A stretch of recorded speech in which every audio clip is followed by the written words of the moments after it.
1 मे 1960 रोजी महाराष्ट्र आणि गुजरात राज्याची विभागणी करण्यात आली.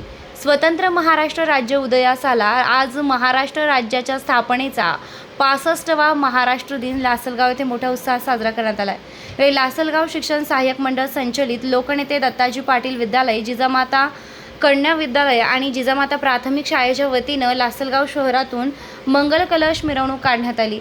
या मिरवणुकीच्या सुरुवातीला मंगल कलशाचा देखावा सादर करण्यात आला. तसेच जेजुरी येथील खंडेराव महाराजांचा जिवंत देखावा तर सर्व धर्म समभावाचा विद्यार्थ्यांनी पेरावा करत देखावा सादर केला. भारतीय वंशाची कन्या सुनीता विल्यम्स यांना घेऊन आलेल्या स्पेस क्राफ्टचा देखावा विद्यार्थ्यांनी सादर केला. हरित सेनेच्या माध्यमातून झाडे लावण्याचाही संदेश देण्यात आला. या मंगल कलश मिरवणुकीत लेझिम पथक तसेच NCCचे विद्यार्थिनी व विद्यार्थी यांनी संचलन केलं. या विद्यार्थ्यांनी केलेल्या देखाव्याचं लासलगावकरांकडून कौतुक करण्यात आलंय.